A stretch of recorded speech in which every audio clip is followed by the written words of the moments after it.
a todos los que se han conectado a esta charla. Muchas gracias por estar aquí, por escucharme.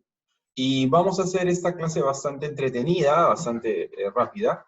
El tema no es complicado. O sea, el tema de contratación laboral de por sí no es complicado, es bastante sencillo. Solamente hay que tener un poco de sentido común y tomar atención a los pequeños detalles. Eso es lo importante en este tipo de conocimiento que hay que tener. Entonces, no sé si les parece, damos la ponencia y al final vamos a responder preguntas, ¿ok? Todas las preguntas van a ser absorbidas, todas las interrogantes van a ser contestadas, así que no va a haber ningún problema por esa parte, a efectos de poder entender y comprender de manera precisa este tema tan interesante. Entonces, vamos a compartir la pantalla para poder iniciar. Entonces, vamos a hablar de los contratos laborales. ¿Ok? Antes de entrar a lleno sobre la contratación laboral, es bueno entender qué cosa es un contrato de trabajo, ¿no? Un contrato de trabajo es un vínculo entre un empleador y un trabajador. Pero este vínculo no es simplemente un documento firmado. Hay unos elementos esenciales que caracterizan al contrato de trabajo que lo diferencian de cualquier otra relación laboral, de otra relación contractual. ¿Ok? El primero es la prestación personal de servicios. ¿Esto qué quiere decir? Es que el trabajador va a prestar sus servicios de manera personal al empleador. Hay una remuneración, hay una contraprestación económica en dinero, en especie, por el trabajo de por el trabajo de este trabajador. Y el elemento más importante, la subordinación. ¿Por qué describo estos elementos? Porque estos elementos van a diferenciar la relación laboral de la relación civil. ¿Y qué es una relación civil? Lo que comúnmente se llama una locación de servicios, un contrato por recibo por honorarios. Ahí vemos que existe una prestación personal, existe una remuneración, pero en la locación de servicios no existe subordinación. Vamos a ver más adelante cómo vamos a definir cada uno de estos elementos esenciales del contrato de trabajo para darnos cuenta de la primera gran diferencia que vamos a hablar el día de hoy. La gran diferencia entre el contrato laboral y el contrato civil. ¿Ok? Después vamos a ir aterrizando los temas y vamos a entrar en materia sobre ya la contratación en sí. ¿Ok? Entonces, primer elemento que hay que tener en la cabeza, los tres elementos esenciales del contrato de trabajo: la prestación personal de servicios, la remuneración y la subordinación.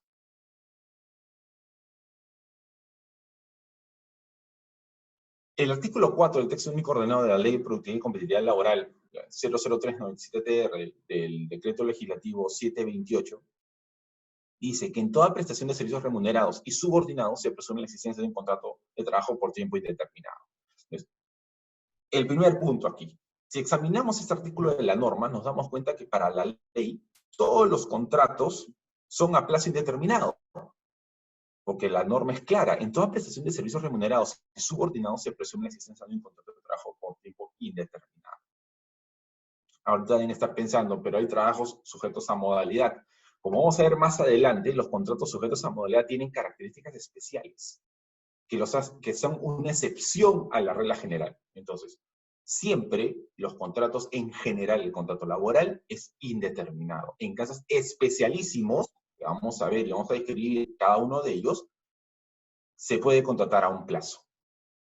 ¿Ok? Por eso vamos a ver también más adelante cuando hablemos los contratos sujetos a modalidad de la desnaturalización del contrato laboral. Y como un contrato que lo firmé a plazo puede ser en realidad una relación indeterminada hacia un trabajador. Entonces, el primer elemento esencial en toda prestación de servicios remunerados y subordinados se presume la existencia de un contrato de trabajo por tiempo indeterminado. ¿Qué es la prestación personal de servicios? Dice, los servicios para hacer de naturaleza laboral, que es el punto que nos atañe, deben ser prestados en forma personal y directa solo por el trabajador como persona natural. Entonces, aquí vemos el primer gran punto de las características de la prestación de servicios, o sea, de la prestación de laboral. Es que la prestación laboral solamente puede ser realizada por una persona natural. Personas jurídicas no tienen relaciones laborales entre sí, ¿no? Entre sí. Porque generalmente, normalmente, un empleador es una persona jurídica y contrata a una persona natural. En esta diferenciación, en esta relación, perdón, tiene que ser entre una persona natural, entre una persona jurídica y una persona natural. ¿Ok? No puede haber una relación laboral entre dos personas jurídicas. Eso es imposible. ¿Ok? Para esa relación entre dos personas jurídicas existen precisamente los contratos de locación de servicios. ¿Ok? Remuneración. ¿Qué es la remuneración? Constituye remuneración para todo efecto legal el íntegro que lo que el trabajador recibe por sus servicios, en dinero o en especie, cualesquiera que sea la forma o denominación que se le dé, siempre que sea de su libre disposición. Entonces, acá vemos que la ley lo que dice es que todo lo que yo entrego al trabajador en contraprestación de sus servicios, ya sea en dinero, o sea, en líquido, dinero líquido, o en especie, o sea, en pago en materiales, en objetos, cualquiera que sea la denominación que yo le ponga, salario, remuneración, contraprestación, etcétera, etcétera, o cualquier otra monumento, o cualquier otra frase que se le pueda ocurrir, palabra que se le pueda ocurrir, parece una remuneración, siempre que sea de su libre disposición. ¿Y qué es ser de libre disposición? Significa que el trabajador puede gastarlo en lo que él considere pertinente. ¿Ok? Y aquí vemos dos grandes grupos de conceptos y de conceptos remunerativos, ¿no? Los de libre disposición y los que no son de libre disposición. Algunos de ustedes deben conocer lo que es la tarjeta Provis, ¿no? La tarjeta Provis o tarjeta Sodexo, que son unas tarjetitas que te dan en algunos centros laborales para poder gastar en comida, solamente en comida. Por ejemplo, eso es una forma de remuneración que no es de libre disposición porque yo no puedo hacer lo que yo quiera con ese dinero, solamente puedo comer. Por lo tanto, y en atención a lo que dice este artículo, esa tarjeta Provis, ese pago, no es remunerativo. Eso significa que ese pago en dinero, ese pago en dinero a través de esa tarjeta Provis, no entra al cálculo de beneficios sociales en el momento de las liquidaciones. ¿Ok? Recuerden, la remuneración siempre es de libre disposición del trabajador. Siempre. Y si yo pago un concepto, estoy entregando algún concepto a un trabajador que es de libre disposición, es remunerativo. Es totalmente remunerativo. ¿Ok? Vamos al siguiente. Subordinación. Este es el principal pilar que diferencia una relación civil y una relación laboral. Como hemos visto, la prestación de servicios y la remuneración son muy similares entre los dos tipos de relación, tanto la laboral como la civil. Pero la subordinación es precisamente lo que diferencia estos dos tipos de relaciones. Entonces, ¿qué es la subordinación? El artículo 9 del texto único ordenado de la Ley de Productividad y Competitividad Laboral describe que la subordinación es, por la subordinación el trabajador presta sus servicios bajo la dirección de su empleador, el cual tiene facultades para normar reglamentariamente las labores, dictar órdenes necesarias para la ejecución de las mismas y sancionar disciplinariamente, dentro de los límites de la razonabilidad, cualquier infracción o incumplimiento de las obligaciones del trabajador. En una relación de locación de servicio, en una relación civil, no existe subordinación. Teóricamente no existe subordinación. Yo lo contrato básicamente por un objetivo. Yo te contrato a ti para que me hagas esta puerta en un plazo de 4 meses, por decir cualquier cosa. ¿Cómo lo haces? Si te levantas temprano, si te levantas tarde, si lo haces de madrugada, no es mi problema. Yo necesito que lo cumplas. Y me lo entregues en el momento indicado. Y ahí yo voy a pagar, voy a generar la contraprestación del servicio. En cambio, en una relación subordinada laboral, yo te digo, yo quiero que hagas esta puerta, pero la quiero que la hagas, ingreses a las 8 de la mañana, la hagas con esta madera, con esta maquinaria, de este color, con estos clavos, y lo tienes que acabar antes de las 3 de la tarde. ¿Ok? Esa es la gran diferencia. O sea, cuando el trabajador se genera una relación laboral, este trabajo se subordina a las órdenes del empleador. Hay una subordinación, se pone en disposición del empleador. Entonces, de esa relación nace la relación laboral. El empleador está facultado para introducir cambios o modificar turnos, días, horas de trabajo, así como la forma y modalidad que la prestación de labores dentro del objetivo razonable y teniendo en cuenta la necesidad del centro de trabajo. El empleador, utilizando lo que se llama en el derecho jus variandi, o sea, el derecho de cambio que tiene todo tipo de empleador, puede cambiar la modalidad de forma de trabajo, los turnos y las modalidades, ¿no? Dentro de los criterios razonables, claro está, y tener en cuenta la necesidad del centro de trabajo. Esa es una de las características grandes de la subordinación. ¿Dónde vemos la primera característica de la subordinación? En el horario de trabajo. Es la primera. Porque tú te estás subordinando a iniciar labores dentro del plazo que el empleador te da. La segunda gran característica, digamos, el segundo gran punto en donde yo encuentro que hay subordinación está precisamente en el reglamento interno de trabajo, en donde el empleador me da las directivas de cómo yo voy a comportarme dentro del centro laboral. Y esos y muchos más. Entonces, cuando nosotros veamos en el ejercicio de nuestra profesión, mañana más adelante, en una relación, lo primero que tenemos que encontrar es que si existe subordinación entre el contratante y el contratado. Si existe subordinación, existe una prestación de servicios y existe una remuneración contra prestación o como quieran llamarle, existe una relación de trabajo. Por lo tanto, existe un contrato de trabajo a plazo indeterminado. Es lo que hablábamos hace un momento.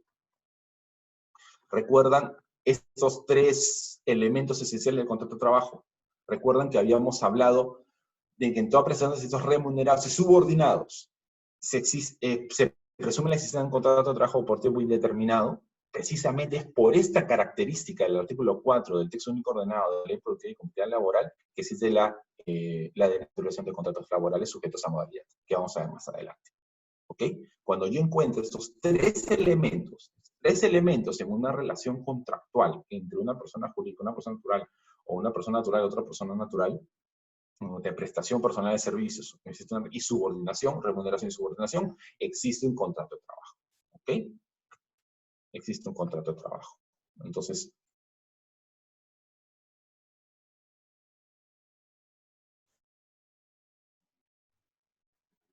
la subordinación, más que todo, se materializa en el poder de dirección que tiene el empleador sobre el trabajador. ¿Ok? ¿Qué es el poder de dirección? Es el poder que tiene el empleador de fiscalizar, dirigir y sancionar al trabajador. ¿Qué se entienden estos 3 conceptos?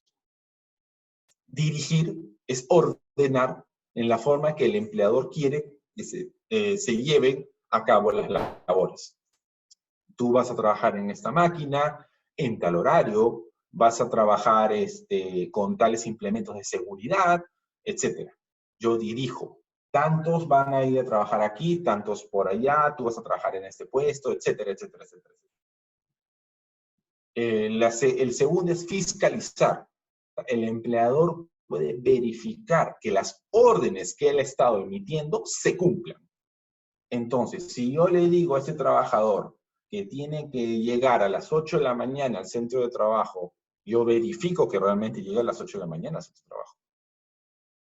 Es mi parte fiscalizar. Si yo digo que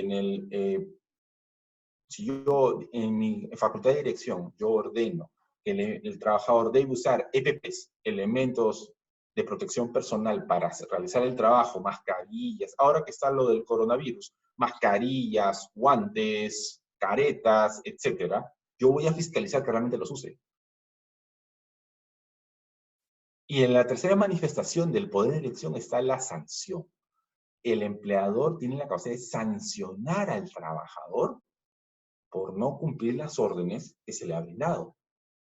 Si yo ordeno al trabajador ponerse EPPs para realizar una determinada labor, yo fiscalizando me doy cuenta que no los está cumpliendo, yo lo voy a sancionar. Ya sea con una llamada de atención o, dependiendo de las circunstancias, hasta un posible proceso de despido. Pero yo tengo esa facultad como empleador dentro de mi poder de dirección de dirigir, fiscalizar y sancionar a mis trabajadores. ¿Ok? Teniendo eso en cuenta, teniendo eso claro, vamos a hablar de los elementos típicos del contrato de trabajo. O sea, ya vimos qué es una relación laboral y básicamente qué es lo que tiene una relación laboral. ¿Ok? El primer elemento típico es la duración de la relación laboral. O sea, si el contrato de trabajo es a plazo indefinido o encontrarse sujeto a modalidad. Y ahora vamos a ver más adelante qué es un contrato sujeto a modalidad. Pero ya sabemos, que hemos hablado en la segunda diapositiva, que la norma entiende que los contratos de trabajo son a plazo indeterminado, salvo la excepción que vamos a ver más adelante. Otro elemento típico del contrato de trabajo es la duración de la jornada, que puede ser a tiempo completo o a tiempo parcial. Que también vamos a ver qué cosa es una jornada a tiempo completo y una jornada a tiempo parcial. El lugar de la prestación del servicio. O sea, ¿dónde se va a realizar el servicio? ¿Dentro del centro de trabajo o fuera de él? Hay trabajadores que prestan sus servicios fuera del centro de trabajo. Por ejemplo, los vendedores. Los vendedores son, digamos, el ejemplo más típico de un trabajador que tiene que presta su servicio de manera personal, que recibe una remuneración y que está bajo subordinación de un empleador y que no labora dentro del centro de trabajo. Generalmente están en la calle. Generalmente están en la calle. Pero existe. O sea, yo puedo tener un trabajador dentro del centro de trabajo o fuera de él. ¿Okay? El número de empleadores. Los servicios que se presten pueden ser exclusivos. O sea, yo contrato a una persona y dentro de mi contrato de trabajo yo estipulo que solamente me puede prestar el servicio a mí, o puede ser pluriempleado, puede puede trabajar para distintas personas, ¿no? Por ejemplo, generalmente en las empresas grandes, normalmente a la plana gerencial se le contrata de servicio exclusivo. O sea, le dicen, tú vas a trabajar aquí, te voy a pagar tanto, normalmente es una suma bastante apreciable, pero eso sí, tú no puedes trabajar ni brindar servicios a otra persona, que no sea yo. Hay una exclusividad en brindar el servicio. En otros casos, no. En otros casos, el trabajador puede trabajar de 8 a 5 y en las tardes trabajar en otro sitio. Está pluriempleado. Tiene varios empleadores. Dependiendo de la relación y la relación contractual que nosotros tengamos con el trabajador, vamos a arrancar esta característica. ¿Cuáles son los pactos típicos del contrato de trabajo? Como ya hablamos hace un momento de elementos típicos, o sea, ¿qué es lo más típico que hay en un contrato de trabajo? Ahora vamos a hablar de los pactos típicos del contrato de trabajo. Entonces, el pacto más típico de todos los contratos de trabajo es el periodo de prueba. ¿Qué es el periodo de prueba? El periodo de prueba es el periodo en el cual tanto trabajador como empleador, porque es bidireccional, van a ver la conveniencia de mantener la relación laboral, porque van a ver desde el punto de vista del empleador su capacidad, si realmente lo que dice su capacidad, la interrelación con los demás trabajadores, sus conocimientos, etc. Y de parte del trabajador también va a ver si realmente el centro de trabajo es lo que le brindaron, ¿no? Y se le conviene. Hay dos tipos de periodo de prueba. El periodo de prueba legal y el periodo de prueba convencional. El periodo de prueba legal es el periodo de prueba de 3 meses, está por ley. ¿Qué dice la norma? La norma dice claramente que si no se pacta un periodo de prueba, se entiende que el periodo de prueba es por 3 meses, es de 3 meses. Siempre va a ser de 3 meses. Siempre va a ser de 3 meses. ¿Ok? Y hay otro pacto que es el periodo de prueba convencional, que puede ser de 6 o 12 meses. Ahora, generalmente, los periodos de pruebas convencionales de 6 meses se dan a trabajadores de dirección, perdón, de confianza y los otros trabajadores de dirección. Y esta es otra cosa que vamos a conversar. ¿Qué cosa es un trabajador de confianza y qué cosa es un trabajador de dirección? Ahora lo vamos a ver. Pero yo también decía que el periodo, la gran característica del periodo de prueba es que durante el periodo de prueba tú no tienes protección contra el despido arbitral. Protección contra el despido arbitral. ¿A qué me refiero? Que el empleador puede despedir dentro de este periodo legal de 3 meses o de 6 o 12 meses, siempre y cuando haya sido pactado en el contrato de trabajo, poder cesar al trabajador, invocando que no ha superado el periodo de prueba. ¿Ok?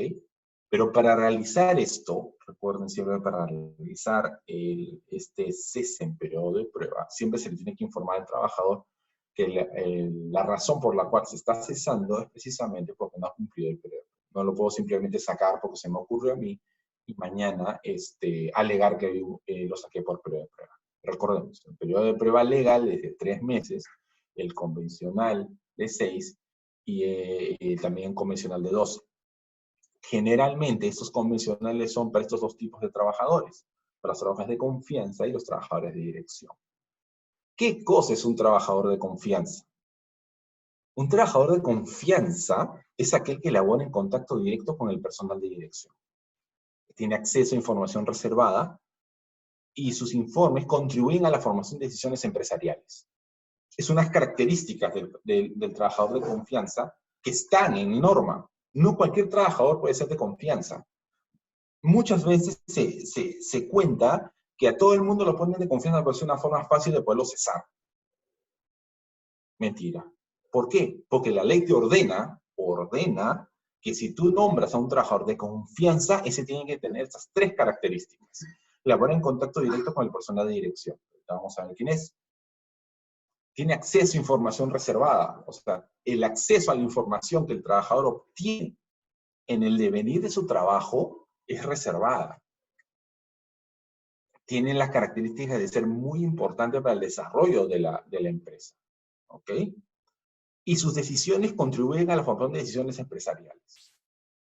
Entonces, ahí nos damos cuenta que no cualquier trabajador puede ser uno de confianza. Por ejemplo, generalmente, no siempre, y dependiendo de la estructura de cada empresa, normalmente de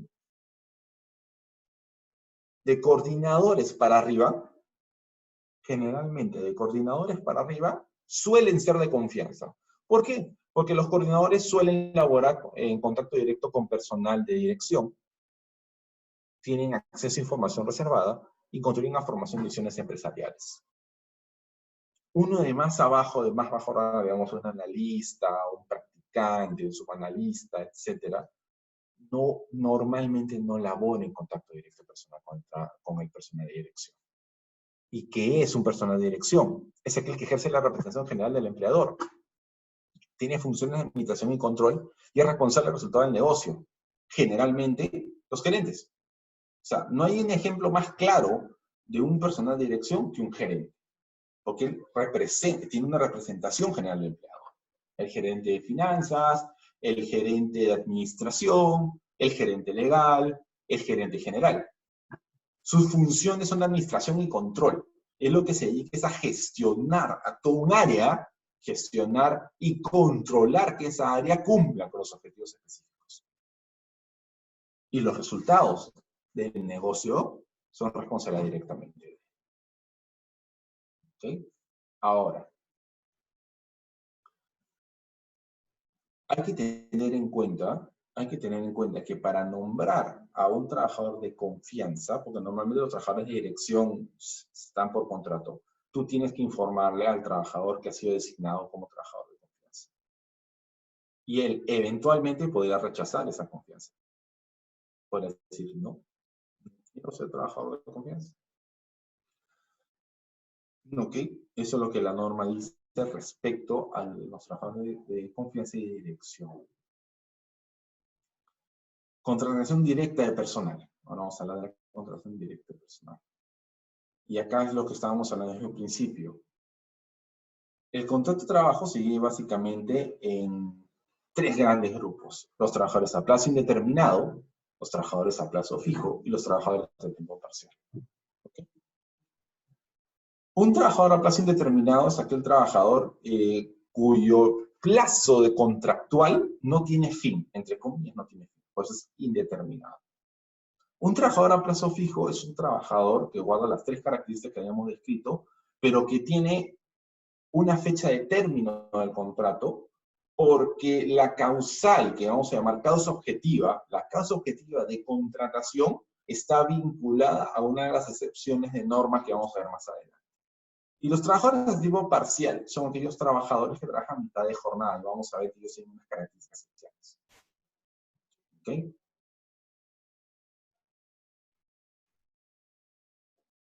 El contrato de trabajo a plazo fijo permite atender labores ordinarias y temporales del trabajador. Eso es obvio, como en cualquier contrato. Pero lo esencial en esto es que para su celebración debe existir siempre una causa objetiva que acredite la temporalidad del servicio que quiere contratar. Recuerden que al principio hemos dicho que en toda relación laboral se entiende por indeterminada. Bueno, esta es la excepción a la regla. La excepción a la regla dice, yo entiendo, la norma dice, yo entiendo que vas a tener que contratar a una persona por un plazo, porque me tienes que acreditar que la causa por la cual tú lo contratas es temporal. ¿Ok?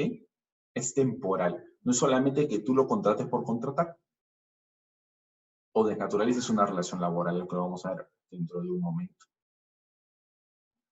Entonces, vemos que los requisitos de validez de los contratos temporales son básicamente tres. Tiene que haber una causa objetiva, lo que llamamos una razón por la cual yo lo contrato durante un periodo corto y no es un contrato a plazo indeterminado como la norma lo presume en toda relación laboral. Tiene que tener una duración determinada, tiene que tener un inicio y un fin. Y tiene que estar escrito y por duplicado. Antes, hasta hace 2 años, uno de esos requisitos para la validez de contrato temporal era que tú lo tenías que inscribir en el Ministerio de Trabajo. Desde el año 2018, este requisito ya no es indispensable. ¿Y con qué se ha suplido? Con el T-registro. ¿Qué es el T-registro? El T-registro es un registro que se lleva a través de clave Sol de SUNAT, en donde tú registras a tu trabajador. Entonces, ahí tienes que colocar si el trabajador es a plazo indeterminado o sujeto a plazo fijo. Y si es sujeto fijo, ¿bajo qué modalidad contractual lo tienes? ¿Okay?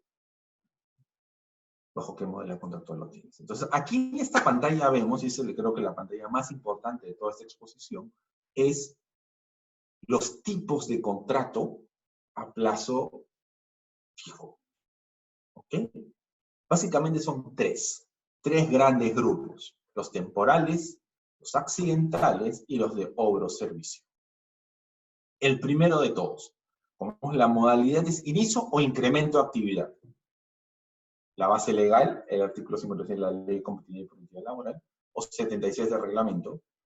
¿Cuál es el objeto, la causa objetiva? El incremento o inicio de una actividad empresarial. Por ejemplo, yo el día de hoy creo una empresa. Empresa SAC. Yo para iniciar a las labores de empresa necesito contratar personal. Pero como la empresa es muy nueva, yo no sé si es viable o no. Yo no sé si la empresa va a subir o va a caer en un periodo de plazo determinado, ¿no? En realidad, cuando uno empieza un negocio, siempre cree que va a levantar, a surgir, pero pongamos que vino, por ejemplo, en esa situación de coronavirus, o vino otro tipo de situaciones que no me permiten desarrollar muy bien. Como la norma entiende eso, entonces me ha dado a mí una opción de contratar por un plazo, por un periodo, siempre y cuando yo inicie mi actividad, o la actividad que yo tenga se incremente en el tiempo. ¿Ok? Imaginemos que yo soy una empresa que vende zapatos, ¿ok? Y mis ventas de zapatos suben, aumentan. La gente les gustan mis zapatos, está encantada con mis zapatos y yo vendo más zapatos. Básicamente voy a necesitar dos tipos de trabajadores de manera temporal. Vendedores y manufactureros. Entonces la ley me dice, si tú dentro de tu empresa existe un incremento de actividad empresarial, tú puedes contratar a plazo a estos trabajadores. ¿Ok? Sin embargo, y acá viene el gran sin embargo, estos tipos de contratos tienen una duración máxima. O sea, yo no puedo contratar a plazo como en bucle, y lo contrato, y lo contrato, y lo contrato, y lo contrato, y lo contrato por los siglos de los siglos. Amén. La duración máxima de un contrato de inicio e incremento de actividad es 3 años. ¿Eso qué quiere decir? Que si yo tengo un trabajador que lo contraté por inicio de actividad, máximo lo podré contratar por esta modalidad contractual por 3 años. Después de los 3 años va a pasar a ser indeterminado, porque si ustedes recuerdan, lo primero que dijimos al iniciar esta charla es que precisamente los trabajadores a plazo, toda relación laboral se entiende a plazo indeterminado, salvo las excepciones, que son estas. Se entiende por inicio, incremento de actividad, apertura de establecimientos o mercados, inicio de nuevas actividades o incremento de actividades ya existentes. Apertura de establecimientos o mercados ya lo hablamos, incremento de actividades existentes ya lo hablamos, pero el inicio de nuevas actividades no. ¿Qué cosa es el inicio de una nueva actividad? Imaginemos que yo tengo una empresa que se dedica a vender ropa. ¿Ok? Vendo ropa. Y he decidido abrir una nueva línea de negocio. Y ahora voy a vender también manteles o implementos para la decoración del hogar. Entonces, esta nueva actividad de mi empresa, este nuevo giro de negocio, también calza con un inicio de actividad. Entonces, si yo necesito contratar gente, porque no sé si esta línea de negocio será viable, yo puedo contratarlas a través de inicio e incremento de actividad. Digamos que de los contratos sujetos a plazo, ese es el que más se acomoda a las necesidades de un empleador. Ahora, ¿cuál es la cuestión aquí? Que en una fiscalización, porque SUNAFIL fiscaliza esto, yo debo acreditar que durante el periodo de contratación efectivamente o inicié o incrementó la actividad empresarial. ¿Qué sucede? Que muchas veces yo contrato, por inicio, incremento de actividad, lo contrato, y lo sigo y renuevo el contrato 10.000 veces por default. Porque en realidad esa es la verdad de lo que pasa. Entonces, si viene una fiscalización, lo primero que me van a preguntar es, acredítame que en el momento que tú lo contrataste o le renovaste el contrato de trabajo, había un incremento de actividad empresarial. Y como todos sabemos, las actividades empresariales pueden subir como pueden bajar. Y si la contratación o la renovación de trabajadores estuvo durante el periodo de bajada, no existe incremento, por lo tanto, el contrato se naturaliza. Recuerden que una de las causales, de los requisitos de validez del contrato temporal, es la causa objetiva. En este caso, la causa objetiva no se estaría cumpliendo. Por lo tanto, el contrato con ese incremento de actividad se desnaturaliza. ¿Ok? Digamos que ese es el contrato más simple de calzar. ¿Ok? El segundo más apreciado en el mercado, pero que tiene un problema bastante complejo de manera probatoria, es el contrato de necesidad de mercado. El contrato de necesidad de mercado está regulado en el artículo 58 de la Ley de Productividad y Competitividad Laboral y el 76 del reglamento. ¿Qué son? ¿Cuál es la causa objetiva? Incrementos coyunturales de producción originados por variaciones sustanciales de la demanda. Y aquí me voy a detener un momento. Incrementos. ¿Se parece al inicio de incremento de actividad? Aparentemente sí. Pero la principal diferencia es que el incremento debe ser coyuntural. Coyuntural. Coyuntural quiere decir momentáneo. Imprevisto. No planificado. Mientras en el primero mi actividad crece porque yo tengo un planeamiento de crecimiento en ventas, un planeamiento de crecimiento en producción. Aquí el incremento se ha originado por una variación sustancial de la demanda que yo no tenía planificada. Porque el incremento es coyuntural. Y es de la parte más complicada de probar. Yo he visto muchos contratos que generalmente, o sea, he hecho muchos contratos en la vida profesional que normalmente son necesidades de mercado y que están totalmente desnaturalizados. Es más, cuando SUNAFIL hace una inspección y ve contrato de necesidad de mercado, ellos ya lo toman por desnaturalizado per se, porque es muy difícil acreditar un incremento coyuntural de producción, originado por variación sustancial de la demanda. Solamente conozco un caso en el cual se utilizó este tipo de contratos y que no fue naturalizado. ¿Y cuál fue? El caso es muy conocido, en Bacus. En Bacus, si ustedes recuerdan, en 2017 se da lo del fenómeno del Niño costero, ¿se acuerdan? Y hubo una escasez de agua, si es que recuerdo. Bacus contrató gente porque ellos tenían una planificación de ventas de producción de agua, ¿ok? Pero este fenómeno hizo que se variara la demanda de manera coyuntural. Ellos no la tenían planificada. No podían prever que la forma que iba a llover, la escasez de agua que iba a haber. Ellos comenzaron a producir más agua, comenzaron a producir agua y contrataron gente por necesidad de mercado. ¿Por qué? Porque acreditaron que ese incremento ese incremento coyuntural se basó en una variación sustancial de la demanda. Si la demanda diaria era de 10.000 litros de agua en botellas, por decir cualquier número al aire, ahora era de 30.000. Entonces había una necesidad de mercado de captar personal para poder suplir esa variación de sustancial de la demanda. De ese tipo de contratos como el anterior tampoco se puede celebrar por los siglos de los siglos. El caso máximo de duración de este contrato es 5 años. 5 años. Mientras en el primer es 3, en este 5. ¿Por qué es distinto? Es algo que yo también siempre me he preguntado. No sé qué variación coyuntural pueda durar 5 años. Pero bueno, eso es una cuestión del legislador, y el legislador decidió legislarlo así, sus razones centrales. Pero precisamente eso, yo debo precisar la causa objetiva, tengo que describir la variación sustancial de la demanda que me origina a mí un incremento coyuntural de la producción. ¿Vieron la gran diferencia con el contrato de necesidad, de incremento, inicio-incremento de actividad? Mientras que en inicio-incremento de actividad yo tengo un planeamiento de crecimiento que es normal en cualquier empresa, en la necesidad de mercado no. El incremento se da por situaciones ajenas a mí, coyunturales, que yo no puedo manejar. Les hablábamos del caso de Bacus. Pero normalmente lo que he visto en el desarrollo profesional es que normalmente hacen este tipo de contratos porque la duración máxima es de 5 años. Es de 5 años. Por lo tanto, entre comillas, les conviene al trabajador, al empleador, perdón. Y esta situación es contingente. Y estando contingente, que el 90-95% de este tipo de contratos, generalmente en una inspección se desnaturaliza. Se desnaturaliza. En un momento vamos a ver los efectos de la desnaturalización. El tercer contrato temporal, sujeto a modalidad, es el contrato de reconversión empresarial. ¿Okay?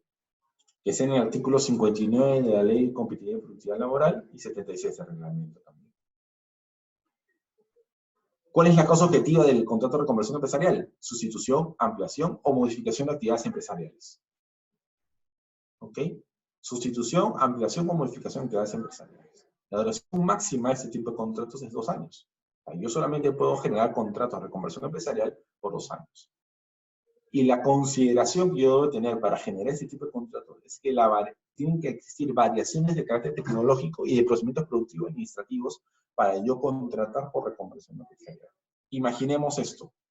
Tengo una planta que produce zapatos. ¿Ya? Vamos a seguir con el ejemplo de los zapatos.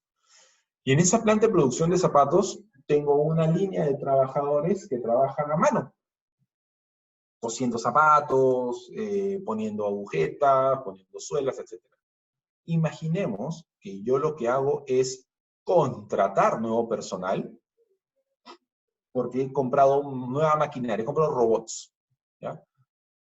Ahí hay una variación de carácter tecnológico. Voy a contratar personal que se va a encargar del mantenimiento de los robots, que se va a encargar de ajustar, ¿cómo se llama?, la maquinaria, de ingenieros industriales que se dediquen a graficar todo el proceso productivo, los ahorros, etc. Yo los podré contratar por reconversión empresarial, porque tengo variación de carácter tecnológico y procedimientos productivos administrativos que me sustentan este campo. Yo en mi vida personal he hecho muy pocos contratos de reconversión empresarial. Hace un año o un poquito más, búsquenlo, salió una sentencia de un trabajador contra Lindley, ahora que es Arca Continental Lindley, en que embotella Inca Kola, en donde a él se le hizo un contrato de reconversión empresarial, ¿no? Y él alegó desnaturalización del contrato porque en realidad su contratación no obedecía a variación de carácter tecnológico. Y es una sentencia casatoria, es una casatoria muy interesante, porque ahí describe precisamente, la Suprema describe cuáles son los elementos esenciales que yo debo tener para calificar una variación, cualquier tipo de variación, como un procedimiento administrativo o un procedimiento productivo administrativo de carácter tecnológico. ¿Ok? En resumidas cuentas, ¿qué decía el caso? A ese señor lo contrataron, contrataron maquinaria, o sea, compraron maquinaria, robots para automatizar la producción, pero sin embargo estos robots no funcionaron como debieron funcionar, ¿ok? Entonces, ante las circunstancias se contrató personal para suplir a esos robots, ¿ok? Y los contratos que se hicieron por reconversión empresarial. Entonces, en realidad, la contratación del trabajador no se hizo por una variación de carácter tecnológico, se hizo por incremento de la producción, porque su necesidad, la variación tecnológica no dio resultado. La Suprema, en sentencia casatoria, lo declaró, declaró fundada la casación y declaró que el contrato estaba desnaturalizado. Entonces, vemos que estos tres primeros contratos de esta base a plazo, los tres primeros contratos son contratos temporales, inicio, incremento de actividad, que ya dijimos que es precisamente eso, o inicias o incrementas actividad, ya sea abres un nuevo establecimiento, inicias una nueva actividad, o incrementas una actividad ya existente, ¿no? En necesidad de mercado es el contrato en el cual yo tengo un incremento coyuntural por una variación sustancial de la demanda. O sea, el elemento coyuntural es de corto plazo, es coyuntural, es simplemente de momento. Y tengo que acreditar, ¿qué precisamente tengo que acreditar? Una variación sustancial de la demanda. O sea, que la demanda ha variado de tal manera que mis planes de producción han sido sobrepasados largamente, por lo que por necesidad del mercado. El mercado me exige contratar más personal por esa variación sustancial de la demanda. Y reconversión empresarial es sustitución o ampliación o modificación de actividades empresariales, ya sea de carácter tecnológico, de procedimientos productivos o administrativos. Ese es, digamos, el primer gran grupo de contratos a plazo. El segundo gran grupo de contratos a plazo son los contratos accidentales. ¿Ok? Un contrato ocasional, que está regulado en el artículo 60 de la Ley de Productividad y Competitividad Laboral y 77 y 78 del reglamento. Los contratos ocasionales son necesidades transitorias distintas a la actividad habitual. O sea, distintas a la actividad principal. Yo tengo una empresa, cualquier empresa tiene una actividad principal. Por ejemplo, yo tengo una empresa que fabrica tazas, ¿ok? Una empresa que, o vamos a regresar a la actividad de zapatos. Tengo mi empresa de zapatos y, caramba, necesito contratar a un personal que me haga un servicio de limpieza especial. Contrato trabajadores que me hagan ese servicio de limpieza especial, porque es una transitoria distinta a la actividad habitual. Ellos no van a producir zapatos, ellos van a limpiar. Esos contratos pueden ser escritos hasta 6 meses al año. Hasta 6 meses es la duración máxima, no puedo contratarlos por más. ¿Y por qué por 6 meses al año? Porque precisamente la necesidad de contratación es transitoria, es pequeña. Y es distinta a la actividad habitual, distinta a la actividad principal de la empresa. ¿Ok?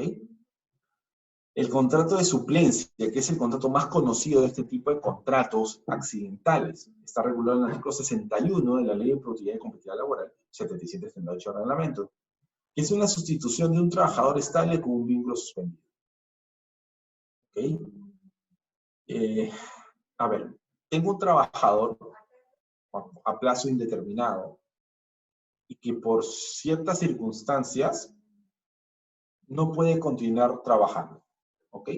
El caso más simple de entender es el de maternidad. Tengo una trabajadora que está embarazada y que dentro del plazo de ley decide tomar su licencia de maternidad. Entonces yo necesito suplir a esa trabajadora que todavía mantiene vínculo laboral, pero que está con una licencia, como se da a ver, por maternidad, para que continúe trabajando. ¿Me entienden? Él está aquí, el trabajador sale por cualquier motivo y yo necesito contratar a alguien por suplencia, por un plazo. Extrañamente, el legislador decidió que la duración máxima de este contrato es 5 años. Yo no sé qué suplencia dura tanto tiempo, pero bueno, son cuestiones del legislador. Y permiten sucesión en cadena, ¿no? O sea, a eso que se refiere.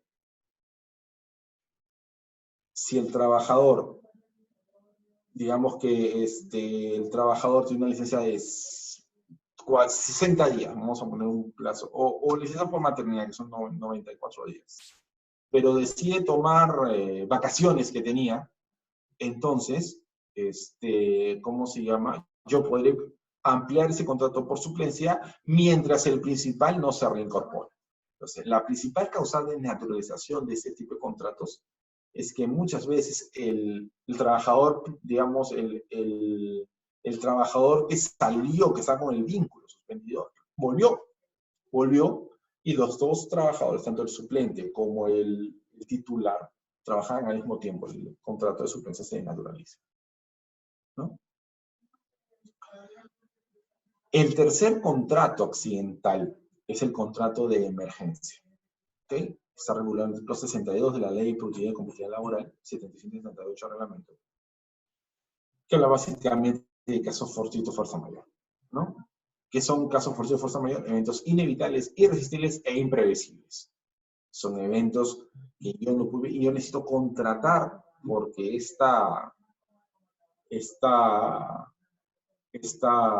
estos eventos se presentan de tal manera que no me permiten planearlo. Por ejemplo, durante el fenómeno del Niño del año 2017, hubo bastantes contratos de emergencia porque se contrató personal, por ejemplo, para lampear, para sacar lodo y piedras de algunos centros laborales donde se habían inundado.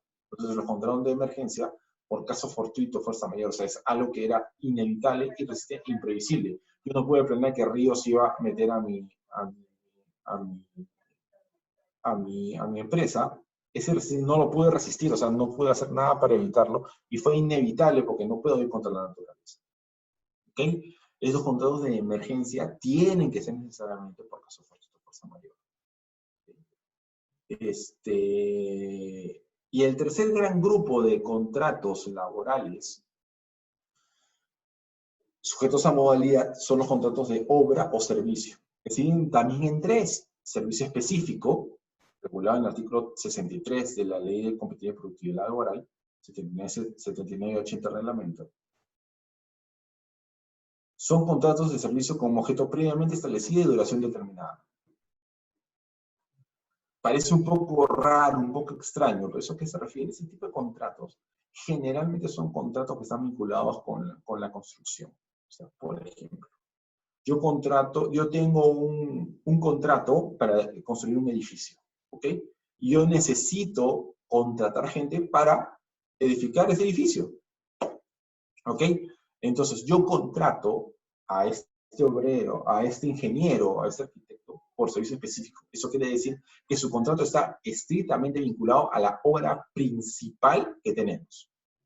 Por ejemplo, objeto previamente establecido y duración determinada. Oye, el objeto es que me construyas este edificio por 3 o un año o año y medio. Este tipo de contratos se ve mucho también en contratos con subcontratistas. Por ejemplo, yo he contratado con el Estado para hacer una obra determinada, ¿no? Por ejemplo, refinería de Talara, o tengo un contrato de transporte de gasolina de Petroperú, por decir cualquier tipo de contrato. Entonces, yo para transportar ese tipo de gente, para transportar este tipo de nacional, necesito choferes.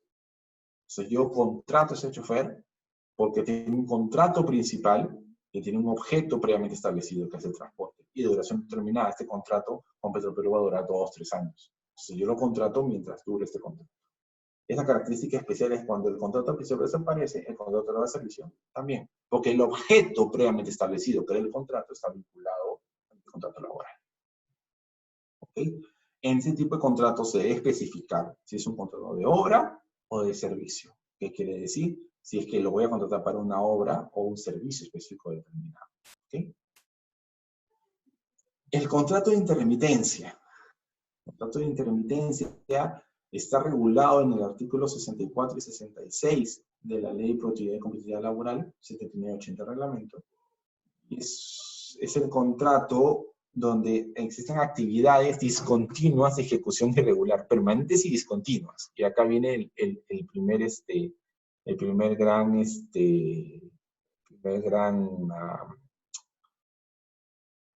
cuestión para entender este contrato. Una actividad permanente y discontinua de ejecución irregular. El contrato de intermitencia generalmente se utiliza en pesca. Y eso es más fácil de entender. La pesca es una actividad continua. Ok, continuamente necesito pescar. Pero es discontinuo en y de ejecución regular. Porque si bien es cierto, yo necesito pescadores, pero solamente puedo pescar durante las temporadas que el ministerio me permite la pesca, porque hay periodos de veda. Entonces, la ejecución del contrato es discontinua, o sea, no es permanente en el tiempo. ¿Ok? Y ejecución irregular, porque puede ser que durante el periodo de pesca el mar esté embravecido y no puedo salir a pescar. Un día sí, un día no. Entonces la ejecución es irregular. ¿Ok? Este contrato también tiene un plazo de 5 años. Y la característica principal de este contrato es que genera el derecho de preferencia en contratación. O sea, si yo contrato a un trabajador intermitente, termina este trabajo de intermitencia, él tiene derecho de preferencia en contratación de nuevo. ¿No? Normalmente eso pasa con los pescadores, ¿no? Los tengo bajo contrato y una vez que termine ese contrato ellos tienen derecho de preferencia para volverse a ser contratados. ¿Okay? Y el último contrato de obra o servicio temporal es el contrato de temporada. ¿Ok? 67 y 71 de la Ley de Productividad y Competitividad Laboral, 79 y 80 de reglamento. ¿Qué es el contrato de temporada? Son actividades permanentes y discontinuas de ejecución regular o cíclica. Entonces aquí vemos la primera gran diferencia con el contrato de intermitencia. Mientras la intermitencia en la ejecución es irregular, no hay una ejecución regular. El contrato de temporada es discontinua, permanente discontinua, pero de ejecución regular o cíclica. Por ejemplo, ustedes ven cuando van en Navidad, generalmente en Navidad se ve en Navidad, generalmente Ripley Saga, tú vas a ver más trabajadores de los que necesitan. Generalmente están reponiendo mercadería y normalmente tienen unos polos que dicen, ¿no? Por temporada, etcétera, ¿no? Ellos solamente están contratados por la temporada de Navidad. Yo tengo una empresa de flores, vamos a decir flores. Digamos, mis temporadas son básicamente fuertes, son 2. El 14 de febrero, que es el Día de los Enamorados, y el Día de la Madre. Entonces, yo podría por temporada contratarlos por eso. Tengo una librería, mi temporada es en la temporada de inicio de clases, donde hay libros, cuadernos, etc. ¿Okay? Se dan cuenta que la actividad es permanente, discontinua en ejecución, pero regular o cíclica. ¿Por qué? Porque se da siempre cada año. Se da siempre en periodos iguales. Navidad, Día de la Madre, Día del Padre, etc. La duración máxima de este contrato es 5 años. Pero en ese tipo de contrato de temporada yo debo precisar la duración de la temporada. Si la temporada dura un mes o mes y medio, digamos, la temporada de Navidad dura del 15 de noviembre al 26 de diciembre. O sea, más o menos un mes, 10 días. tengo que especificar la duración de la temporada y cuánto tiempo va a estar contratado por esa duración. La naturaleza es la actividad de la empresa. Yo soy Ripley, mi naturaleza es venta. La venta se incrementa por temporada. Entonces, cabe la contratación por temporada. Y la naturaleza es la actividad del trabajador. O sea, ¿qué va a hacer dentro de la naturaleza de la actividad de la empresa? Por ejemplo, si mi actividad es vender, ¿qué va a hacer el trabajador? Va a ser respondedor, va a ayudar a la venta, va a estar en caja, etc. ¿Ok? Estos son los 9 grandes contratos, divididos en los 3 grandes grupos de contratos, divididos en 9 subgrupos de contratación a plazo, contratación temporal. ¿Ok? Todas las causas subjetivas tienen que encajar en estas 9 causas de contratación objetiva. ¿Ok? No existe otro tipo de contrato más allá de estos 9, en donde yo pueda alegar que existe una causa objetiva y una duración determinada en el tiempo. ¿Ok? ¿Por qué se naturaliza un contrato? Recuerdan esto, la causa objetiva. La causa objetiva. Precisamente, la causa objetiva es lo que a mí me permite realizar la contratación. Entonces, como vemos en el cuarto punto, cuando el trabajador demuestre fraude o simulación en las normas sobre contratación laboral, vale decir sobre estas, vale decir que yo lo contraté cuando no había un incremento de actividad empresarial, venía el caso de las ventas de bajada, por ejemplo. Si yo no acredito que había un incremento coyuntural de producción, un incremento coyuntural de producción originado por variación social de la demanda, no llego a probarlo, hay una simulación.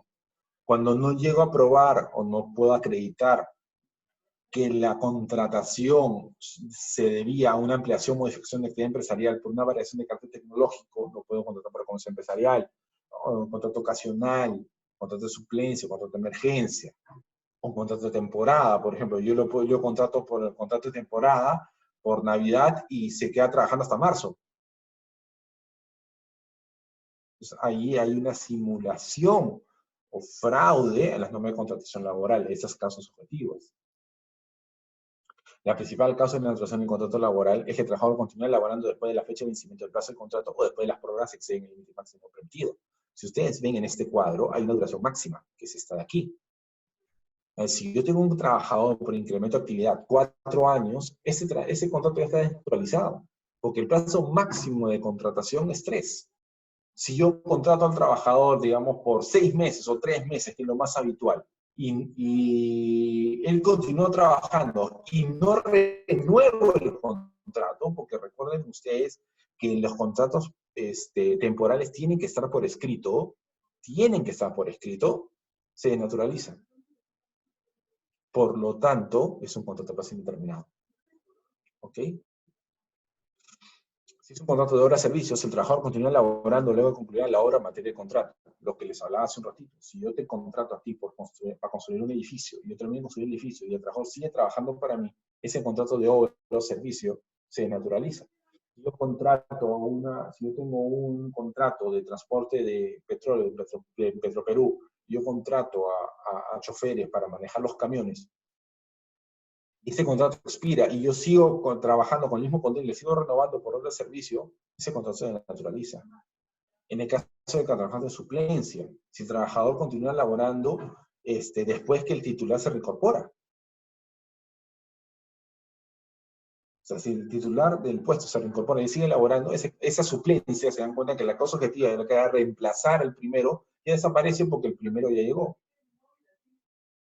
Entonces, esas son las causas de naturalización. La desnaturalización es precisamente fraude, una simulación a las normas sobre el contrato laboral. O sea, la verdadera naturaleza de la relación laboral no es a plazo, como habíamos descrito aquí, es precisamente indeterminada. Y como habíamos hablado desde un principio, los contratos laborales se entienden por indeterminados, salvo estas causales. Si no existen esas causales, el contrato es indeterminado. Se habla de una desnaturalización del contrato laboral, ¿no? ¿Qué es un contrato a tiempo parcial? Para eso tenemos que reflejar que eso es un trabajo a tiempo completo. El trabajo a tiempo completo es aquel que elabora 8 horas diarias o hasta máximo 48 a la semana. Ergo, el contrato a tiempo parcial es aquel contrato que es menos, y repito por tercera vez, menos de 4 horas. ¿Ok? Menos de 4. 3 horas, 59 minutos, 59 segundos. 4 horas, 4 horas es un contrato a tiempo completo. Porque la ley es clara, la norma es clara. La jornada a tiempo parcial es aquel menor a 4 horas. ¿Ok? 4 horas. ¿Cuál es la característica de los contratos? Tiempo parcial. No tienen derecho a CTS y no tienen derecho a estabilidad laboral. ¿Ok? Ellos no tienen protección contra el despido arbitrario. ¿Ya? Sin embargo, tienen derecho a gratificaciones legales y participación en utilidades. Ahora, abajo vemos descanso anual pagado, vacaciones, con menos 52 de la OIT. Legalmente hablando, la norma peruana no le brinda derecho de vacaciones a trabajadores a tiempo parcial. ¿Ok? No se la brinda. La norma peruana, esta parte de aquí de descanso anual pagado, debería pasar a este cuadro de aquí.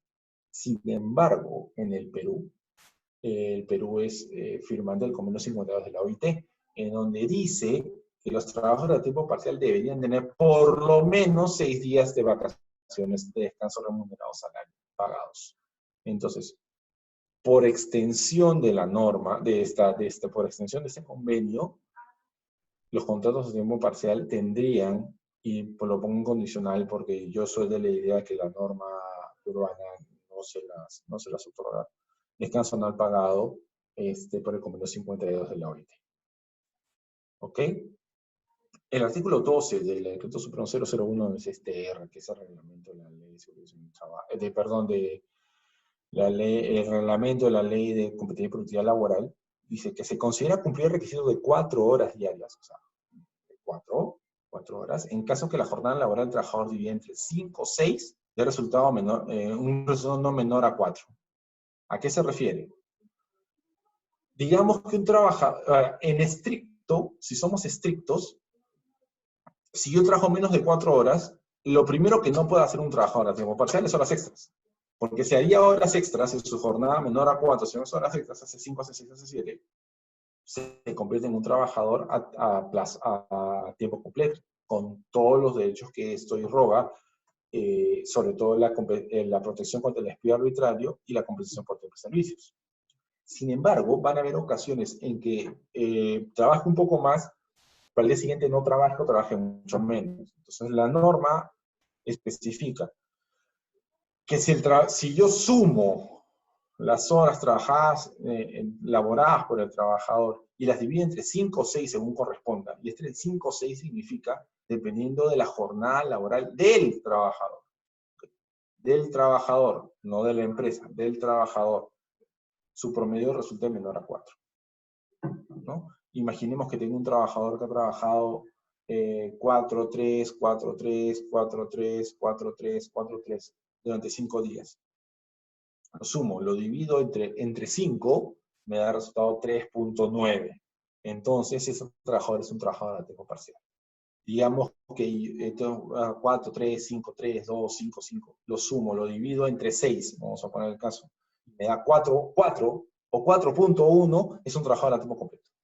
Por lo tanto, sus características varían y diferencian, ¿no? Muy claramente. Y con esto, queridos amigos, yo les agradezco por su atención y pasamos a la ronda de preguntas si es que tienen alguna para hacerme en este momento.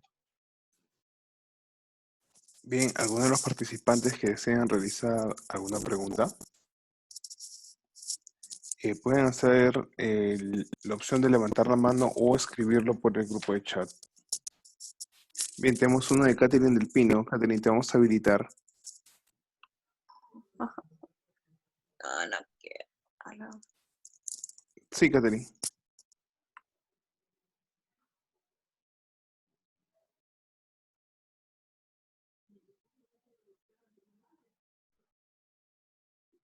De repente mi audio está mal, pero no escucho nada.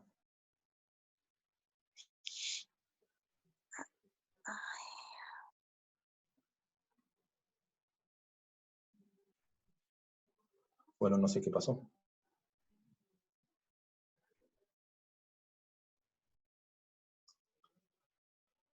Si no gustan hablar a través del sistema, pueden hacer sus preguntas a través del chat. Igual se las vamos a responder.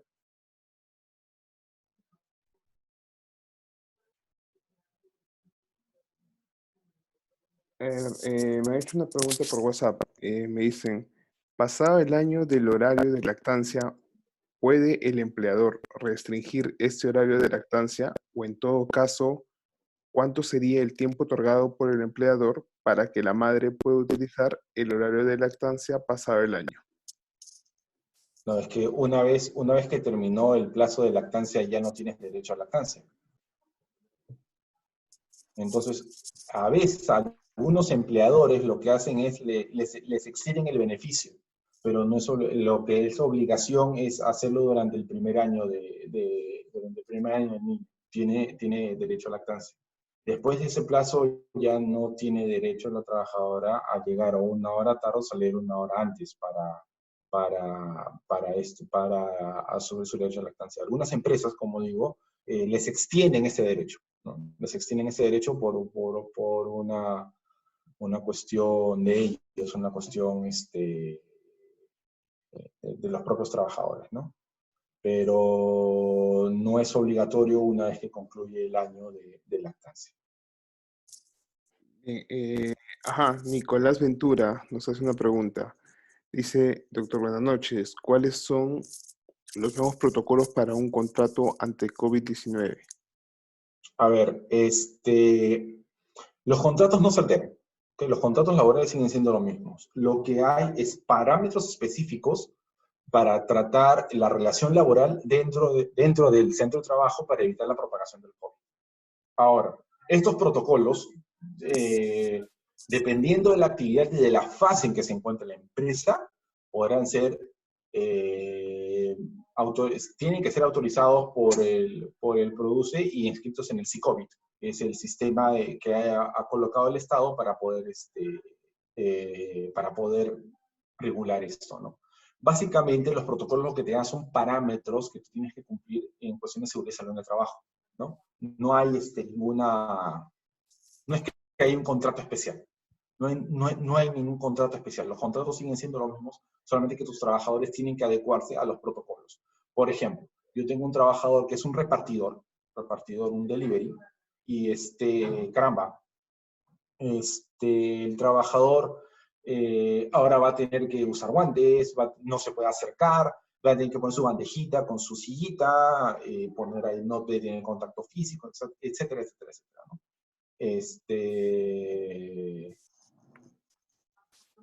Eso es una adecuación del protocolo para repartición de delivery, ¿no? Pero básicamente los contratos no se alteran, los contratos siguen siendo los mismos. Las causas objetivas tienen que seguir siendo las mismas. Hay que revisar los contratos, especialmente porque ha habido pausas, hay que hacer una revisión bastante específica de la contratación y sobre eso aplicar los protocolos. Bien, tenemos una pregunta de William. Dice, el año 2016 entré a trabajar al Poder Judicial por suplencia. Actualmente estoy a plazo fijo, sin ninguna interrupción. ¿Esto es desnaturalización? ¿Qué corresponde si me cortan el contrato? A ver, William, a ver, para empezar, tienes ya 4 años de suplente, ¿no? Entonces, si vemos aquí nuestra tablita, vamos a compartirla de nuevo. Vamos a compartirla de nuevo para poder, vamos a hacer compartir pantalla. Si lo vemos aquí, el contrato de suplencia tiene un máximo de 5 años. Desde 2016 estarías dentro del plazo, ¿ok? Como primer punto. El segundo punto es que los contratos sujetos a modalidad como como vimos hace un momento, tienen características. Y la primera característica de los contratos es que tiene que estar por escrito. Si tú tienes un contrato de 2016 y no lo has renovado, ya eres un trabajador a plazo indeterminado. Y ese es uno de los primeros errores que se suele cometer en el tipo de contratación a plazo. No suelen firmar las renovaciones. ¿Ya? Entonces, basta que tú no tengas una renovación firmada, ya eres un trabajador a plazo indeterminado. ¿Por qué? Porque no has cumplido con los requisitos de validez del contrato temporal. ¿Ok? Pero en el tercer punto del contrato de suplencia, como vemos aquí, es que tienes que ver si el trabajador que tú estás supliendo ya se reincorporó a trabajar. Si ya llevas 4 años de suplente. Si el trabajador ya se reincorporó a laborar, entonces el contrato está desnaturalizado. El contrato está desnaturalizado. Ahora, tendríamos que ver esas 3 características para poder determinar si realmente existe una institución de contrato laboral. Por experiencia te digo que generalmente el Estado pierde todo este tipo de, ¿cómo se llama? Normalmente los pierde. Normalmente los pierde. Pero siempre recomiendo, una cosa que les recomiendo es que en derecho laboral, especialmente en derecho laboral, no hay fórmulas prehechas. ¿Okay? No es que yo agarre y aplique la misma solución para todos y para todos es igual. Siempre hay que examinar caso por caso. Siempre. Porque a veces cada caso tiene matices distintos que hace que la estrategia del abogado, ¿no? Hay que ajustar algunas cosas, no todos los casos son iguales. Entonces siempre yo recomiendo examinar el caso muy a fondo antes de tomar o dar un consejo. De la información que tú me has dado, si es un contrato de suplencia, primero, si ya se reincorporó el trabajador que estabas tú supliendo, entonces el contrato estaría desnaturalizado. 2016 a 2020 son 4 años. Por lo tanto, estarías dentro de la duración máxima. Pero el tercer punto es que tienes que, como habíamos puesto aquí, tiene que ser el contrato por escrito. Si no existe un contrato por escrito, yo entiendo que eres un trabajador a plazo indeterminado. Por lo tanto, si desde 2016 al día de hoy no has firmado más contratos, tú ya eres un trabajador a plazo indeterminado.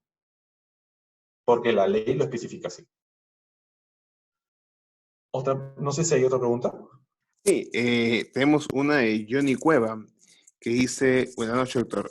Tengo el negocio de comidas, entre paréntesis, pollería, y la pregunta es, ¿qué tipo de contrato laboral debo hacer a mi trabajador en vista de que solo trabaja 6 horas diarias, teniendo en cuenta que mi negocio está inscrito en el REMIPE? Ok. A ver, dependiendo, como hemos visto, y lo vuelvo a compartir, o sea, lo volvemos a compartir. Los contratos a plazo están sujetos a una causa objetiva. Entonces, ¿desde cuándo tienes por ejemplo, lo primero punto es, ¿desde cuándo tienes la pollería? Si es menor a 3 años, yo podré hacer un contrato de inicio e incremento de actividad. Por ejemplo. Contrato de necesidad de mercado muy complicado, ¿no?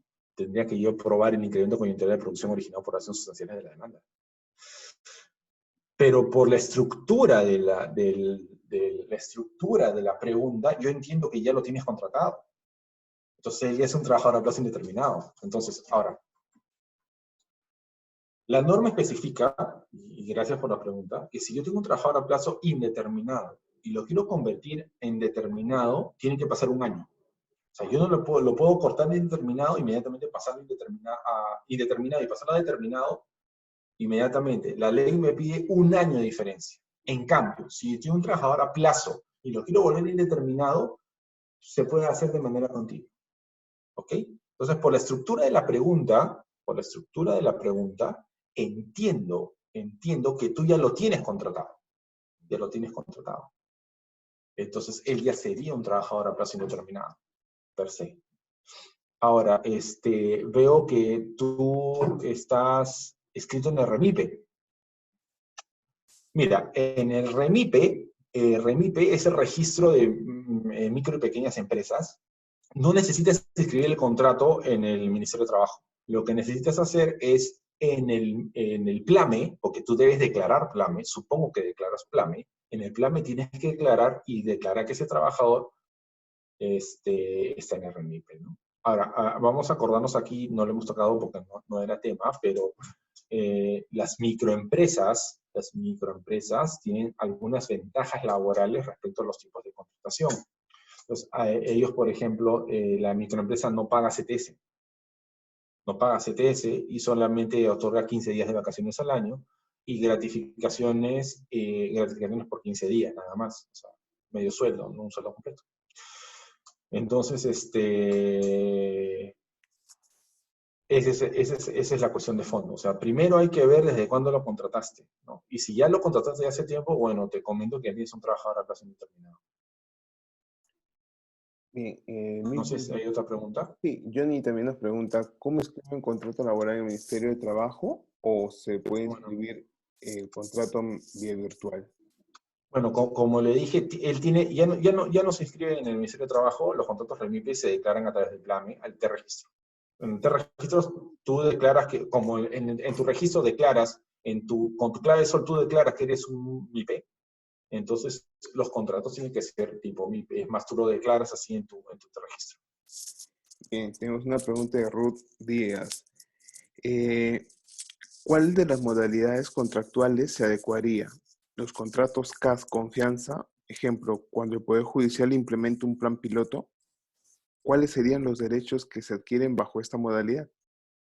A ver, no entendí. ¿Podrías repetir la pregunta, por favor? Sí, claro. Señala, ¿cuál de las modalidades contractuales se adecuaría los contratos CAS confianza, como por ejemplo cuando el Poder Judicial implementa un plan piloto? Y segunda pregunta, ¿cuáles serían los derechos que se adquieren bajo esta modalidad? A ver, mira, no sé si, Ruth, ¿me dijiste que se llamaba? Sí, la podemos habilitar. Sí, sí, la podemos habilitar porque en realidad no entiendo la pregunta. Sí. A ver, Ruth, te vamos a habilitar, por favor, para que puedas hacer la pregunta directamente. Sí, claro.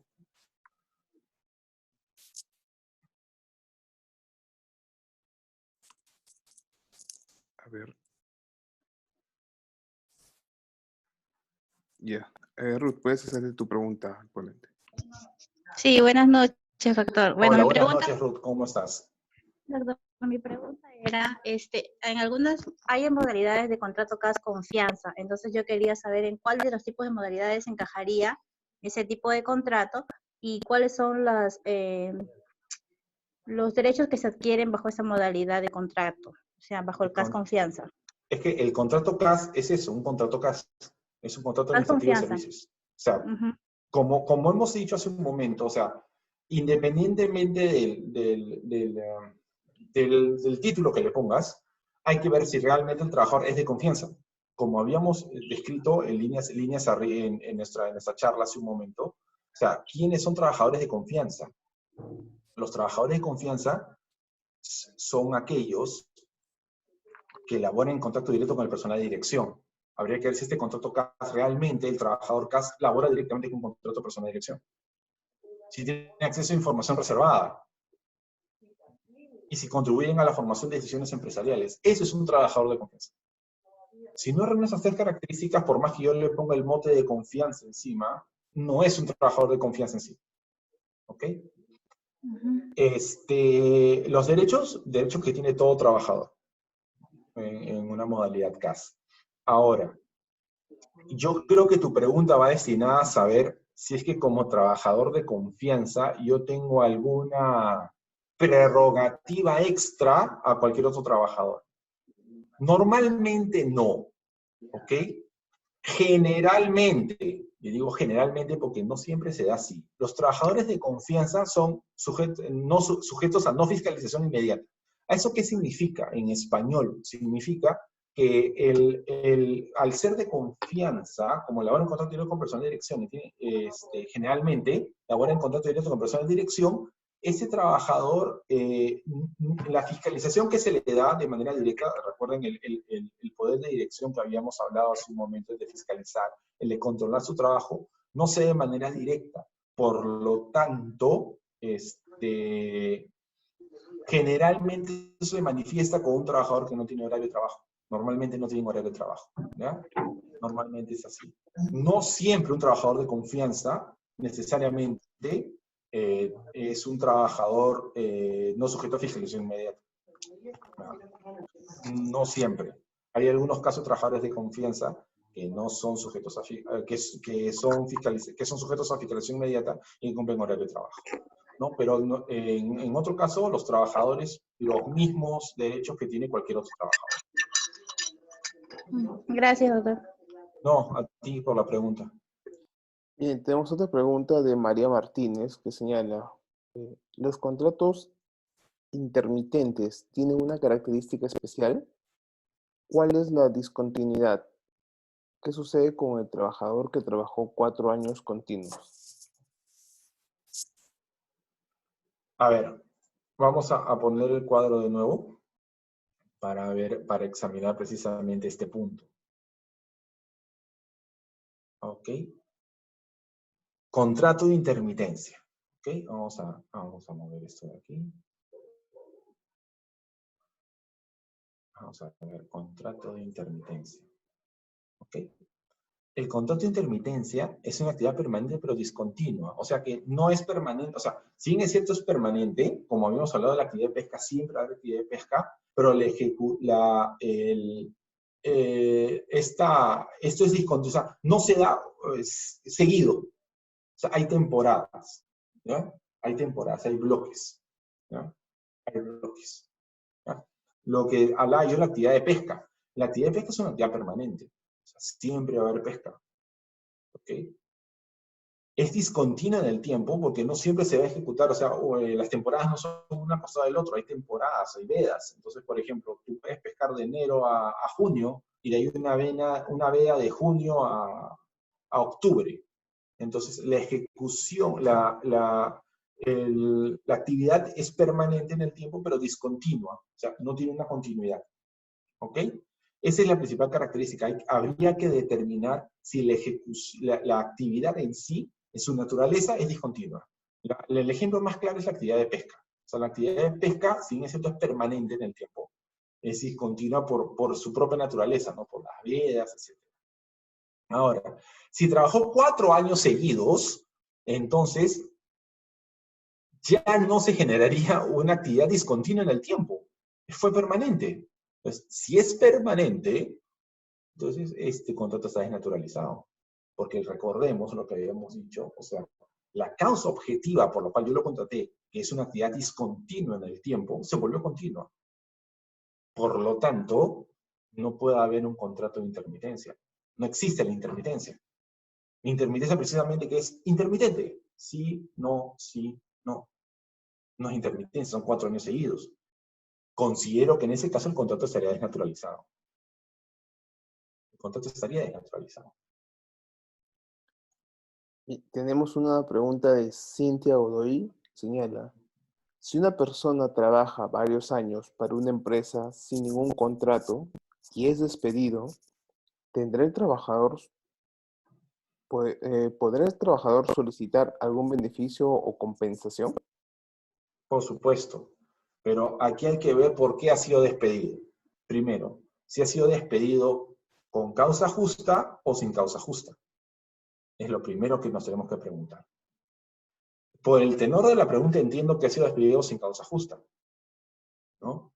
Entonces, este trabajador indeterminado, porque él nunca tuvo un contrato, y como ya hemos hablado, los trabajadores que no tienen contrato son indeterminados. O sea, no es que no, a ver, no es que no tengan contrato, sí tienen contrato laboral. Lo que pasa es que no tienen un documento firmado, como habíamos hablado de los requisitos que tienen los contratos los contratos de sujetos a plazo. Entonces, es trabajo indeterminado. Ahora, si hay un despido arbitrario o un indicio de despido arbitrario, entonces el trabajador puede demandar una indemnización por despido arbitrario o la reposición en su puesto de trabajo. Sin embargo, hay un plazo de prescripción. Y el plazo de prescripción de esta acción es 30 días de producido el cese. Si en 30 días de producido el cese el trabajador no demanda, su derecho prescribe. Hay una prescripción. Sin embargo, si el trabajador ha sido despedido, y no se le ha pagado sus beneficios sociales, vale decir su liquidación, él tiene hasta 4 años para demandar el pago de esa liquidación, de esos beneficios sociales. Entonces vemos que los dos primeros derechos que se manifiestan es, en caso de que haya una indemnización, perdón, hay un despido arbitrario, un despido incausado, yo puedo optar por la indemnización por despido arbitrario que corresponde a sueldo y medio por año trabajado, o, en su defecto, Perdón, no en su defecto, sino también en caso que no me hayan pagado mi liquidación de beneficios sociales, o yo considere que los beneficios sociales no están bien calculados y me está pagándose, se está pagando menos de lo que se me dio pagar, puedo yo demandar el pago de esos beneficios sociales. En el primer caso de reposición o indemnización por despido arbitrario, hay un plazo perentorio de 30 días. Prescriptorio de 30 días. Si no demando en 30 días, pierdo mi derecho. En el otro caso, por caso de beneficios sociales, son hasta 4 años. Yo tengo hasta 4 años para demandar el pago de cualquier tipo de beneficio social. Y tenemos una pregunta de Daniela Astubilca. Dice, ¿desde qué mes que una persona trabaja bajo la ley 728, plazo fijo, corresponde cobrar las utilidades, teniendo ahora en cuenta la suspensión perfecta por el tema del COVID-19? ¿Me puedes repetir la pregunta? Porque no la Sí, entendí. dice, ¿desde qué mes, desde qué mes en la cual una persona trabaja bajo la ley 728 Ajá. corresponde cobrar las utilidades, teniendo ahora en cuenta la suspensión perfecta por el tema del COVID? A ver, acá hay dos temas que ver. O sea, primero, yo tengo derecho a utilidades a partir del primer mes que laboro. O sea, yo tengo que haber laborado 30 días para tener derecho a utilidades. ¿Ok?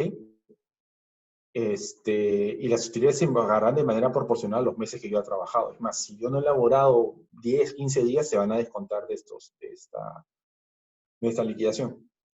De este beneficio. ¿Ya? Y las utilidades se cobran al año siguiente. O sea, si yo he trabajado todo el 2019, las utilidades de 2019 las cobro en 2020. ¿Ok? Ahora, lo que va a pasar con el COVID es que van a haber contratos dependiendo de la fórmula que haya sido, de la fórmula contractual. Perdón, de la modalidad, si estoy en teletrabajo o estoy en licencia con goce de haber compensable. En ambos casos, este tiempo se computa como efectivamente elaborado y tiene que estar al cálculo de utilidades. Pero eso lo vas a ver en 2021, no ahorita, en 2021. ¿Ok? Y segundo, si estás en suspensión perfecta de labores, que es otra cosa, ahí sí el plazo se interrumpe. El plazo se interrumpe. Y el periodo suspendido de suspensión perfecta no entra al cómputo de utilidades para el año siguiente. Tenemos una pregunta de Marco Guamán. ¿Usted considera que al haberse reiniciado las actividades económicas fase 1, se podría hablar que las empresas que están laborando y que reiniciaron sus actividades económicas podrían generar nuevos contratos laborales con sus trabajadores? Depende. ¿La causa objetiva de contratación sigue siendo la misma? Si tienes trabajadores a tiempo parcial, entonces habría que ver si la causa objetiva del contrato sigue siendo la misma. O sea, si hay incremento de actividad y a ver, un paso atrás. El hecho del COVID no implica que yo renueve automáticamente contratos. O sea, si el contrato termina, terminó. Punto. O sea, es así de frío. ¿Ok? Si un contrato de un trabajador termina y yo necesito recontratarlo, tengo que ver que la causa objetiva por la cual yo continúo con la relación laboral se mantenga. Si es incremento de actividad, inicio de actividad, necesidad de mercado, suplencia, obro servicio, etcétera. ¿Ok? Etcétera. Esto no aplica para los trabajadores a plazo indeterminado porque es totalmente distinto. Entonces, dependiendo de la necesidad de la empresa, yo podría generar contratos a plazo, contratos indeterminados, y dependiendo de la necesidad de la empresa, tendrá que ser a tiempo parcial o a tiempo completo. O sea, depende de la propia empresa. Como decía hace un momento, yo tengo que ver cómo mi empresa se desarrolla y cuál es la necesidad de la empresa. Y dependiendo de esa necesidad empresarial, yo voy a generar contratos. Yo simplemente no puedo contratar. El contrato de trabajo no es algo que yo dispare simplemente por cumplir una formalidad. Tiene que está estrechamente ligado con la necesidad de la empresa. Depende de tu empresa. Depende si necesitas trabajadores que trabajen menos de 4 horas o trabajen más de 4. No sabría decirte. Eso depende mucho. Depende mucho también si tus contratos son a tiempo, si son contratos sujetos a modalidad, que la modalidad, o sea, que la causa objetiva por la cual yo lo contraté en un principio se mantenga en el tiempo. Si no se mantiene en el tiempo y, o sea, no existe causa objetiva y yo lo contrato a plazo, eso es naturalizando el propio contrato. Y es lo que normalmente es la causa de naturalización principal. O sea, simulación o fraude en la causa objetiva. Y tenemos una pregunta de William.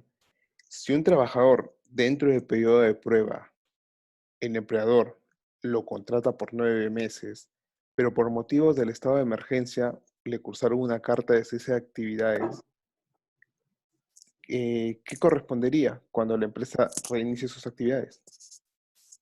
Depende, porque en realidad tu plazo era de 9 meses. Por lo tanto, si es que no pactaron nada en contrario en el contrato, tienes un periodo de prueba de 3 meses. Ahora, tienen que haberte notificado tienen que haberte notificado la causa por la cual o sea, si el cese es por periodo de prueba. Ahora, depende de cuánto tiempo has estado en la empresa, ¿no?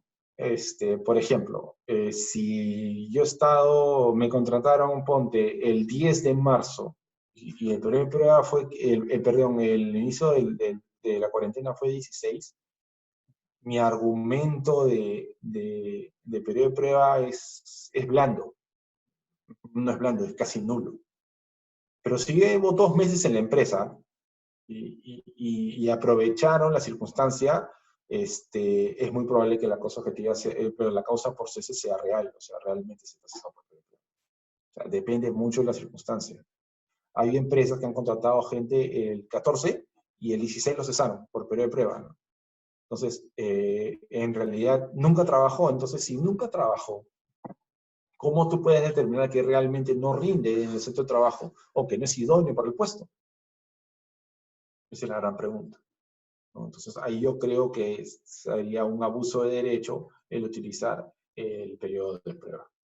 Si bien es cierto, en la ley no me exige a mí, no exige que yo diga los motivos por los cuales yo he cesado a un trabajador en periodo de prueba, también es cierto que esto no puede ser utilizado como un arma para simplemente despedir trabajadores. O sea, si yo tengo un trabajador que tiene 10 días laborando, yo veo un poco complicado que pueda acreditar que realmente no era idóneo para el puesto, ¿no? Si ya lleva 2 meses o un mes trabajando y entró el estado de cuarentena, sí es probable. Sería ver cada caso y dependiendo de cada caso se examine y se ve si hay posibilidades. No, no hay posibilidades, sino que realmente existe una vulneración a los derechos laborales. Tenemos 2 preguntas más que me han hecho llegar. Si una persona que trabaja por orden de servicios en una institución empieza a ser subordinado, ¿se desnaturalizaría la orden? Por supuesto. Por supuesto. Lo que hacen algunas empresas, o el Estado a veces, lo que lo he visto, es que generan órdenes de servicio. O sea, a ver, eres una persona natural con negocio y yo te contrato a ti, te facturo, tú me facturas para realizar cierta labor, ¿no? Pero si hay subordinación, por ejemplo, características, o sea, no características, sino eh, ¿cómo se dice? Indicios de laboralidad, así se llaman, indicios de laboralidad. Por ejemplo, que tengas un horario de trabajo, ¿no? Por ejemplo, si yo tengo una relación civil con el que contrato un trabajo en lo que se servicio, una orden de servicios, pero yo le exijo que llegue a las 8 de la mañana y me haga 8 horas diarias, hay un indicio de laboralidad, indicio de subordinación. Si yo le entrego un correo electrónico corporativo, por ejemplo, o sea, hay indicios de subordinación. Le entrego tarjetas de presentación de la empresa, hay indicios de subordinación. Si le entrego implementos para trabajar, porque cuando yo contrato por orden de servicios o contrato por una locación de servicios, es el locador el que pone todos los materiales para realizar el trabajo. El empleador, o sea, el contratante no tiene por qué entregar nada. Pues, si me entrega elementos, sí, pues, podríamos hablar precisamente de una desnaturalización del contrato laboral. Yo creo que sí. Es harto probable. Hay un indicio muy fuerte de desnaturalización y sobre todo, ¿cómo se llama?, de subordinación. Por ejemplo, otro indicio de subordinación típico es que me llamen la atención por una falta. O sea, si yo soy un trabajador, mejor dicho, si yo soy un locador de servicios, si yo soy una persona que está prestando servicios, ya sea por orden de servicios o por locación de servicios, no me puedes llamar la atención porque yo no soy subordinado a ti. Yo no estoy bajo tus reglas. Entonces, si tú me das un memo llamándome la atención, entonces ya desnaturalizaste la relación. Por lo tanto, debería ser declarada a plazo indeterminado. O sea, después de eso, en todo caso, lo siguiente sería pedir el plazo determinado ya, ¿no? Claro, pedirlo al empleador y si te despide, pues demandar despido arbitrario. ¿Qué sucede si, por ejemplo, una persona trabaja por orden de servicio por un producto de un determinado tiempo de, por ejemplo, 20 días, ¿no? Y esta persona está laborando los 30 días del mes, la institución incluso le siguen llegando correos y correos durante el pasado los 20 días, digamos, de su orden de servicios, y esta institución le genera, por ejemplo, en el día 40, una nueva orden de servicios para el producto que ha estado trabajando en los días hueco que tiene ahí. ¿Qué sucedería en esos casos? Mira, habría que estudiar el caso, pero a priori creo que existirían fuertes indicios de desnaturalización del contrato laboral. De fuertes indicios de desnaturalización del contrato de locación de servicios, la orden de servicio. ¿Algún participante más que desee realizar alguna pregunta?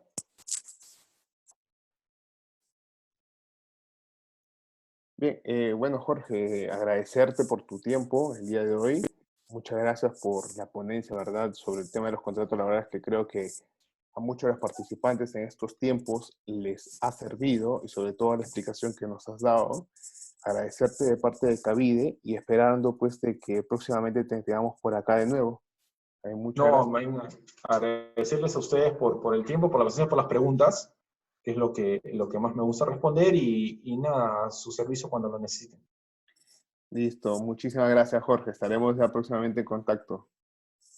Muchas gracias. Gracias, hasta luego, buenas noches. Hasta luego, buenas noches.